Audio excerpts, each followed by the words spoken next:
Alright, so here's the road now. The guys are working. They're down there working right now. So I'm just gonna show you guys the progress of where we are so far.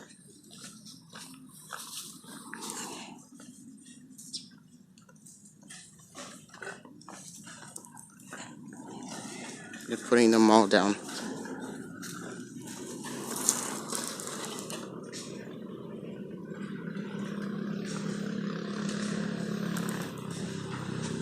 They're filling up the big hole at the front first.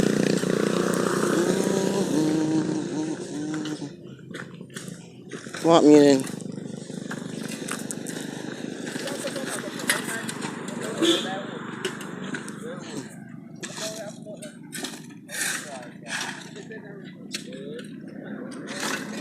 Still up here to do.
Final video showing you what they did.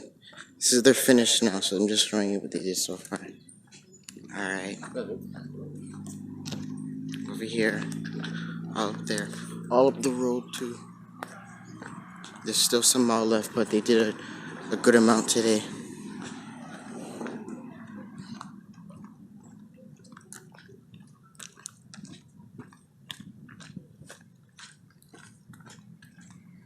Yeah, that's what's left. There's there. All up the road there they did. And down there. Yeah, that's it.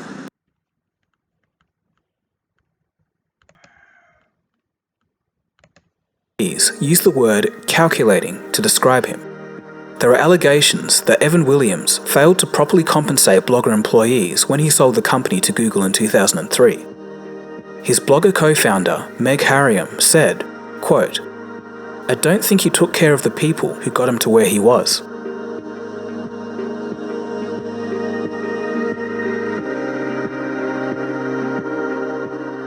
Later in 2006, at a board meeting for Odeo, Noah Glass presented Twitter to Odeo's directors. They couldn't care less. They didn't see what the point of it was. Then, one day in September 2006, Evan wrote a letter to Odeo's investors. In it, he told them that the company was going nowhere and he felt bad about it. Evan convinced the investors that they should cut their losses and sell all their stock back to him. They agreed, and he bought back Odeo, but this included Twitter. 5 years later, assets of the company that the original Odeo investors sold for approximately $5 million were now worth at least 1,000 times more, $5 billion. The question is, did Evan ever know that Twitter was going to be a hit? His email hints at this. In the letter to Odeo's investors, Williams wrote about Twitter, quote, "By the way, Twitter, which you may have read about, is one of the pieces of value I see in Odeo, but it's too early to tell what's there. Almost 2 months after launch, Twitter has less than 5,000 registered users. I will continue to invest in Twitter, but it's hard to say it justifies the venture investment Odeo certainly holds, especially since that investment was for a different market altogether."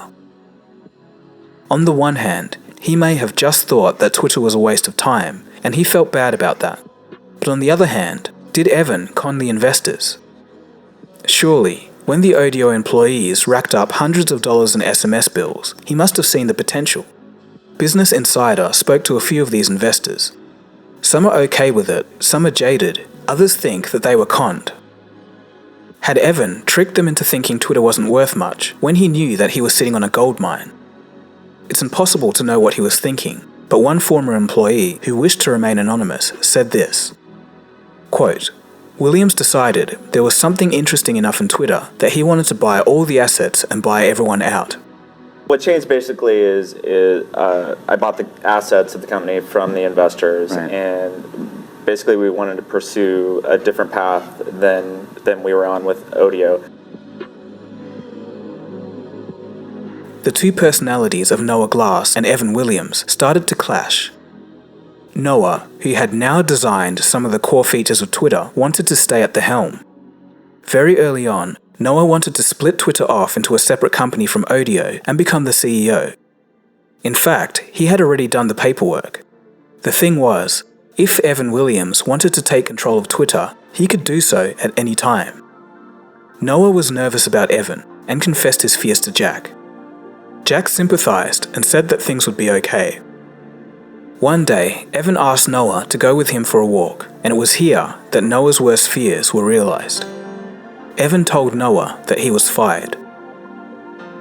All was not as it seems though.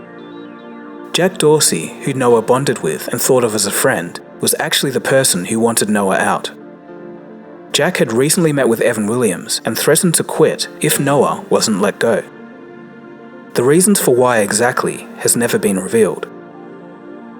Unaware of what Jack had done behind his back, Noah and Jack would meet at a bar later that night. A defeated Noah would drink late into the night. At one point, Noah told Jack that he'd been fired. Jack acted dumbfounded and blamed Evan. As the night came to a close, Noah hugged his friend and walked home. Jack soon became CEO of Twitter, and Evan went to the chairman position.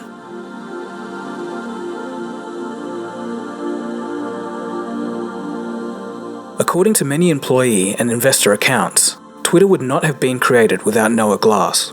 Everyone was shocked at the decision. Noah expresses how he felt. Quote, I feel betrayed by my friends, by my company, by the people around me I trusted and I worked hard to create something with. I was a little shell-shocked, so I spent a lot of time by myself and working on things alone. In any case, Evan Williams remained at the helm of one of the premier online companies, and Noah Glass's name was largely erased from the history books.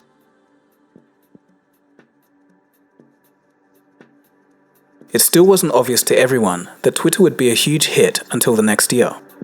In 2007, Twitter completely dominated the South by Southwest Interactive Conference in Austin, Texas. Twitter employees strategically placed two 60-inch plasma screens in the conference hallways, exclusively streaming Twitter messages. Attendees used Twitter to find out what was happening at the conference.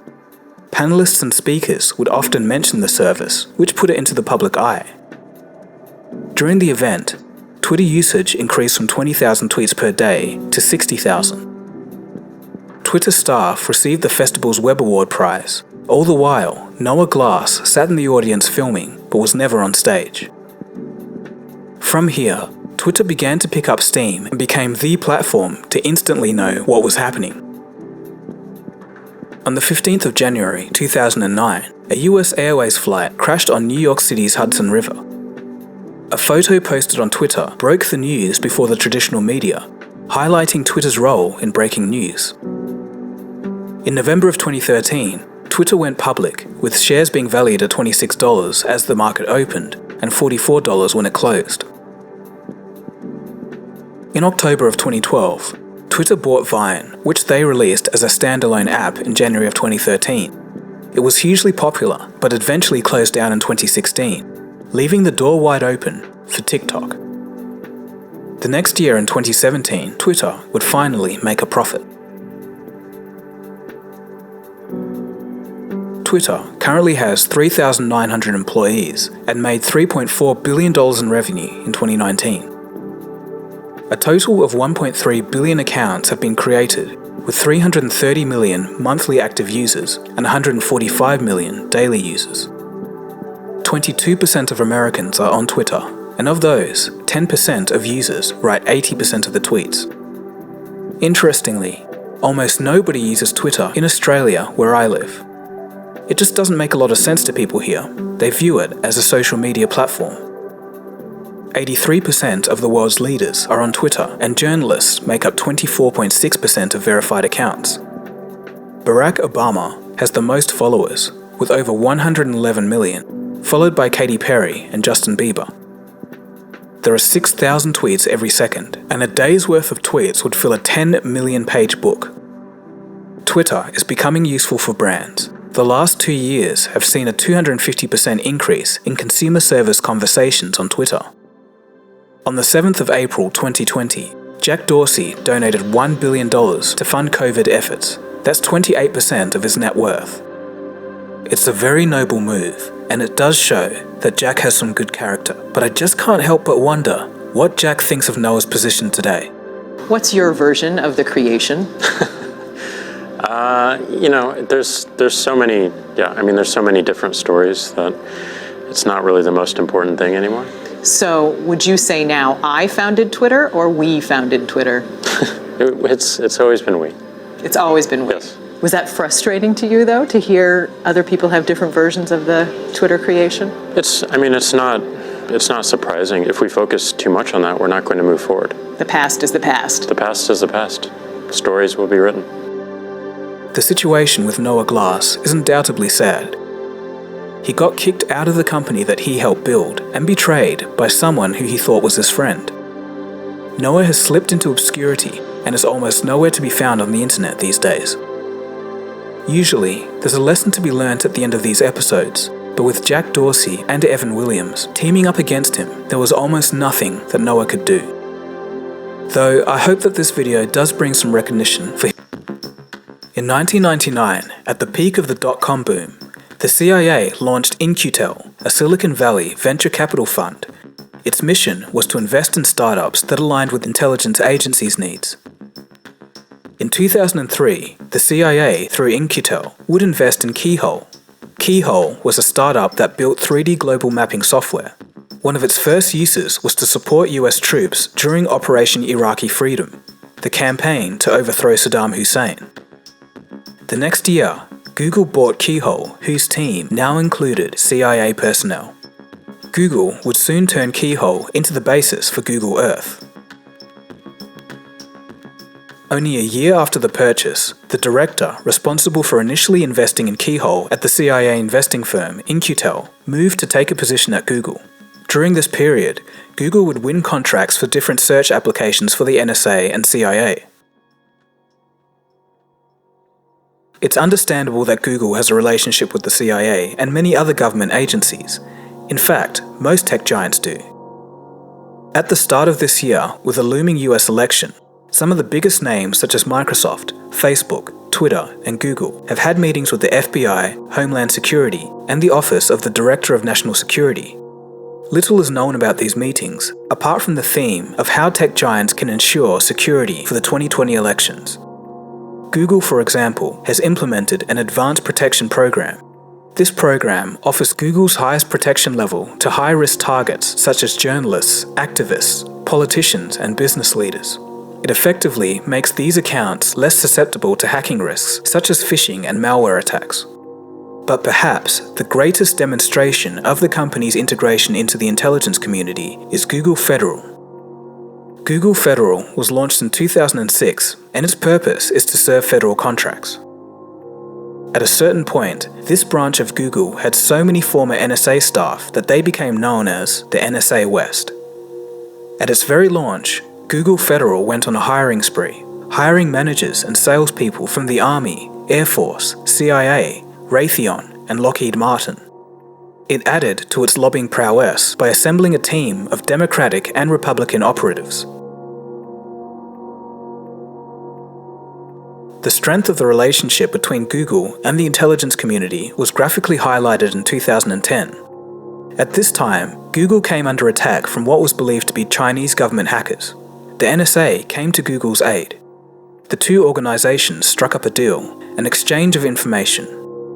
According to journalists, quote, Google agreed to provide information about traffic on its networks in exchange for the intelligence from the NSA about what it knew of foreign hackers. Google Jigsaw is a division dedicated to combating global threats such as extremism, censorship, and disinformation, but this division has had its missteps. In 2012, as the Syrian civil war was escalating, the intelligence community was pushing for a change of government. In 2016, leaked emails revealed that Google's Jigsaw department brainstormed ways that it could push Bashar al-Assad from power. Among these ideas was a tool that visually mapped and tracked officials who broke allegiance to Assad's government. Jared Cohen, head of Google Jigsaw, planned to show this data on TV networks such as Al Jazeera within Syria. The purpose of this was to serve as propaganda to give confidence to the opposition of Assad. This opposition was, of course, the side that the intelligence community wanted to win. According to Fred Burton, a former intelligence agent at the security branch of the State Department, quote, Google is getting White House and State Department support and air cover. In reality, they are doing things the CIA cannot do. More recently, Google created a tool to track if users are at high risk of radicalization based upon their internet usage. The tool redirects them to government websites focused on persuading them off their ideas. It seems now, more than ever, Google and other tech giants are blurring the line between corporate and government intelligence. Google's entry into the market makes financial sense. By 2019, the federal government was spending $90 billion a year on information technology. It's a huge market, and Google seems to want to maintain a strong presence. The world in which the CIA and the intelligence community operates is a distant cry from reality and what most people are aware of. Likely, we will never know the full extent of their operations or the events that the CIA had an impact on. From helping overthrow governments to spying on the public, many controversies follow this organization. We didn't even touch on drug trafficking operations during wartime in Asia, Watergate, or the recruitment of former Nazis. That being said, it could be argued that there are just as many less sensationalized activities that have kept peace in the world that the public would never be aware of. Such is the nature of this organization's work. Secretive, enigmatic. As technology and the freedom of information give power to the masses, there is now a rising risk of an adverse technocracy. What hand will tech giants play in this future? And what does this mean for the world and society if private companies begin running intelligence and intervention programs on the public? Many years ago, when I was younger, I used to be fond of Google, but now I look at them differently. Was sentenced to life in prison without the possibility of parole.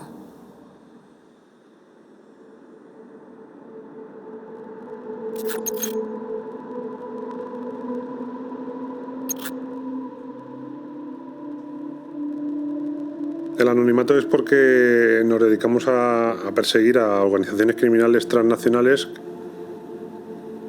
a grupo de personas que se dedica al tema de homicidios, a secuestros, a extorsiones. Nuestras investigaciones les hace bastante daño, dado que tocamos su economía. Bueno, nosotros recibimos un mail, un anónimo, en el que nos comunican que hay una serie de personas que ya habíamos estado investigando en fechas anteriores, en el que nos dicen que están ahora mismo utilizando las cuentas corrientes de una entidad bancaria para mandar grandes cantidades de dinero a Colombia. Establecimos las vigilancias y nos centramos en un único individuo. O sea, es una persona muy cauta a la hora de realizar sus desplazamientos. Utilizando siempre vehículos de alquiler. Aumentaba la velocidad hasta 200 km por hora, como de pronto en una autovía te frenaba y se ponía a 50, con lo que claro, todo el equipo de vigilancia que viene detrás es complicadísimo. Ya nosotros la intuición es que nos dice que detrás de esto hay alguna organización criminal y concretamente vinculada con Colombia con algún narcotraficante. Grababa a los agentes que iban por detrás, tomaba matrículas de los coches que le iban siguiendo. ¿Esto es lo que nos hace? Pues paralizar las vigilancias y solicitamos o hicimos las intervenciones telefónicas de este señor. Entonces este señor comienza a comentar telefónicamente que el mundo de los bitcoins, que es una maravilla por la dificultad que tiene en ser rastreado. Pues procedían a la compra de los bitcoins desde España y acto seguido ese señor, cuando tenía sus monederos virtuales, tenía sus bitcoins, procedía a venderlos también por la web. Pero la cuenta donde tenía que ingresar los nuevos clientes el dinero era una cuenta que estaba en Colombia. Hemos concluido que al final habrán sido unos 10 millones de euros que lo que se han mandado a Colombia entre las tarjetas y los bitcoins. El sistema es fácil hasta que ya procedimos a la detención de todos por el blanqueo. Yo puedo comprar un bitcoin en este momento y en 15 segundos lo estoy vendiendo en Colombia. O sea, le está dando celeridad, le está dando opacidad y sobre todo le está dando, a nosotros nos produce una dificultad rastrear esas transacciones. Pillamos realmente muy poquitas transacciones, se pueden observar a través de la venta de Bitcoin.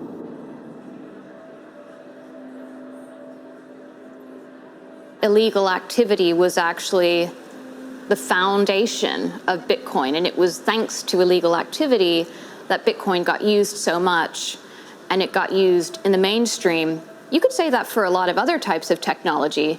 For example, VHS. Back in the 80s, apparently one of the very first use cases for VHS was porn.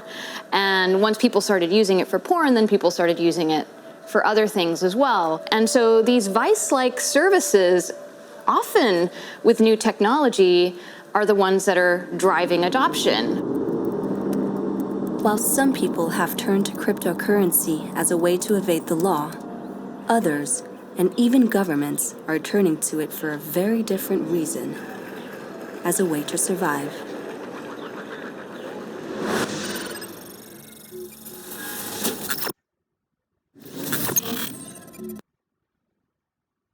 Paper ballots. Appel and other computer scientists believe that two versions of the Express vote, a ballot marking device by another company, ES&S, have the same capability. That machine has already been purchased by half a dozen states, sometimes, like in Philadelphia, over strong community opposition against expert advice. These barcodes go against the recommendation of the Blue Ribbon Commission on Pennsylvania's election security. And with indications that there were conflicts of interest in the procurement process. There were many issues in this process that are troubling. 6 swing states have now purchased voting machines that security experts say have this problem. Used in the United States. New Mexico in 2013, Ohio and Tennessee in 2013, California, Florida, Minnesota, Virginia, and Wisconsin in 2016. The machine is a combination ballot marking device and optical scanner. According to information on the company's website, the voting machine is the only optical scan tabulator using a single ballot paper path. That means it's a printer and a scanner in one. If the machine is hacked, then they can install software that marks votes on the ballot after the voter last saw it. And if the piece of paper can be marked by the computer after the last time the voter saw it, then the whole paper trail is compromised. Security experts do not believe that the ICE machine is the only voting machine being sold with the ability to add votes to paper ballots. Appel and other computer scientists believe that two versions of the Express vote, a ballot marking device by another company, ES&S, have the same capability. That machine has already been purchased by half a dozen states, sometimes, like in Philadelphia, over strong community opposition against expert advice. These barcodes go against the recommendation of the Blue Ribbon Commission on Pennsylvania's election security. And with indications that there were conflicts of interest in the procurement process. There were many issues in this process that are troubling. 6 swing states have now purchased voting machines that security experts say have this problem. Voting Image Cast Evolution, or ICE, is an all-in-one accessible paper-based voting system. Or ICE machine. It's made by Dominion. The Dominion Voting Image Cast Evolution, or ICE, is an all-in-one accessible paper-based voting system. This ImageCast Evolution voting machine has the physical ability to mark votes onto the ballot after the last time the voter sees the ballot. And that's a disaster if we lose the ability to trust that the paper trail really represents what the voter intended. Hard. What kind of generation of Americans are we? There were generations who fought to save our freedoms, fought to give us our freedoms, fought to preserve our freedoms. And if we are complacent in our time, we will be the generation that loses our freedoms. And I refuse to be a part of that. That's why I ran for Congress. Yeah! Georgia loves you! But right now, we have a situation and we're working very hard to raise a grassroots army. StopTheBidenSteal.com is where you can sign up to be a part of that. StopTheBidenSteal.com. Georgia is currently in a recount right now, counting our votes. And things are not going well.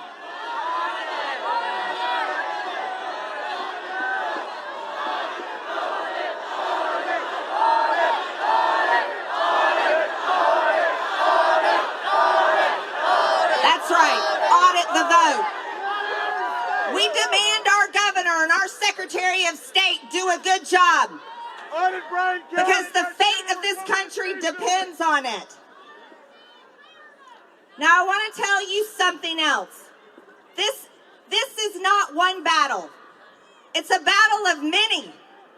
And you have to stay in the fight, and you have to stay strong, you have to stay confident, and you have to stay together. You see, the Republican Party is the party of love and unity. The Republican Party is the party for every single American. And I'm going to be working very hard to defend the unborn, to defend your Second Amendment rights, because gun rights are American rights. And you're going to see me holding big tech accountable. Because I got to tell you something. We are sick and tired of having our conservative voices banned, silenced, and kicked off. And here's the deal. We have a great president, President Trump. He has not given up this fight. No, Trump is in it. And he will stay in the fight, regardless of the outcome. That's right, and we have his back. So here's what we're going to do, everybody. We're going to show the swamp how real Americans work and act. Right?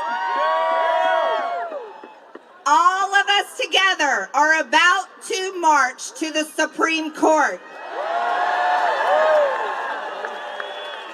Because it's at the Supreme Court where this very battle may be won. And I thank God that we have the majority. Right?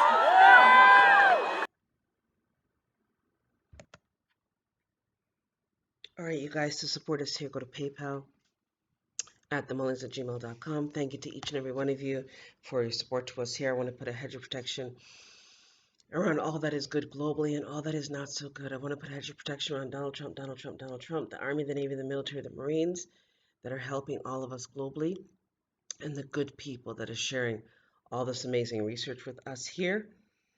Thank you. And all of you who are looking out for us and supporting us, a huge thank you. To support us here, you guys go to PayPal at themullings@gmail.com. Like, share, subscribe to the new channel Noble L II and the original channel Noble L. For those of you with ticket citations, mortgages, foreclosures, utilities, auto loans, student loans, warrants, and for those of you having to see an agent doing business as parole officer, as well as those of you in jail, the church is doing business as jail. For non-violent offenses, you can email us for the GSA bond templates to set off the matters, and the 1099 OID to get back the finances they claimed you owed, and all the other stuff you hear us talk about here. All right, attention Office of International Criminal World Court, the Army, the Navy, the military, the Marines, Donald Trump, Donald Trump, Donald Trump, Jay Clayton doing business as Securities and Exchange Commissioner, also Joseph Otting doing business as the head for the Comptroller of Currency, also Louis DeJoy doing business as Postmaster General, also the Federal Trade Commission Clearinghouse Department and the Antitrust Department, also the Fraud Department, FBI, Federal Bureau of Investigations heads Interpol, and the Universal Postal Union heads. I come to you in good faith in one's proper person as a living flesh and blood sentient being, Suri Juris Suri heiress, heir to the world's vast estate, Moabite queen, empress, American Indian, allotted title Moorish American National, AA 222-141, and holding the highest diplomatic office, my private number 449-59344, as well as Rubus Red Rose Angel in Latin, asexual seed plant. I command, order, and demand, go now and speak to Noah Glass. Noah Glass, if you're listening to me this night, find out if he's interested, because we know that Twitter, Jack Dorsey, Facebook, Zuckerberg, and all the rest of them, Sundar Pichai has been arrested, rounded up, and some of them executed already. So you're going to need someone who, and some people who have the background knowledge of said Google, Facebook, and Twitter, and those people that they ousted and fired because they had sold out to the CCP, it seems, and the deep state, and didn't want those founders and creators to be privy or part of. They obviously knew that they would not be a part of the deep state, it seems.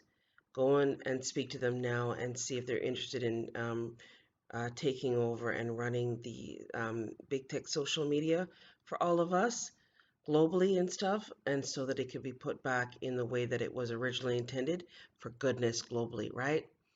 And then now you're going to have to cut ties between the CIA and Google and all the other corruption with Twitter and Facebook, with the CIA connections that they have.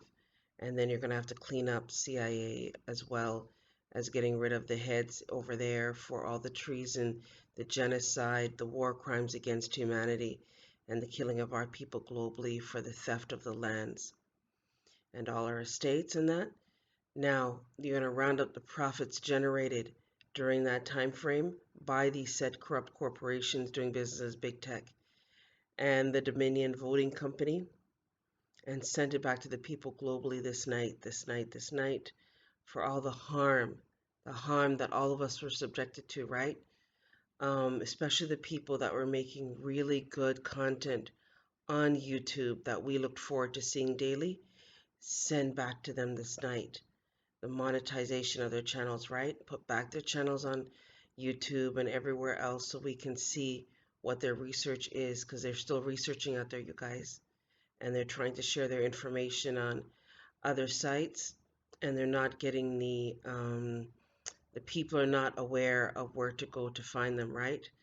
So go now and have them restored and compensated fully for all the harm that was done to them, as well to those of us who have little or no viewers or subscribers on our channel. See to it that those are rectified this night, and put back the viewership on some of those sites that have been shadow banned on social media, right? Deal with that now. Thank you in advance for your speedy response to that matter. By Noble Honorable Ange Elinity Alfred L, and compensate Noah Glass fully for him creating Twitter, and all the other people that did the what's it called, that were doing the writing on slipped my mind, the bloggers. Compensate them fully now. Thank you in advance for that. By Noble Honorable Ange Elinity Alfred L Rubinite Tribe Chief American Indian, allodial title Moorish American National, UCC 1-308, without recourse, all rights reserved. I stand by the Book of Ruth, by my deceased Oregon harvested husband Jackson and myself, and all the Moors, all the heirs, all the so-called people listed and labeled as Black, Negro, Coloreds. Go and claim your nationality at rvbaypublications.com, because nationality is key, you guys. And then you need to take your place among the seats of men globally, right?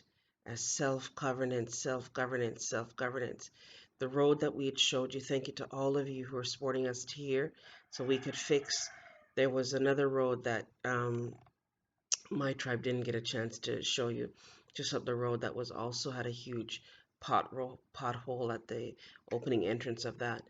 Thank you to the 6 guys that showed up yesterday, Union and the crew, that were gracious enough to help us to lay out all that mall. And our wish is to go over it with cement.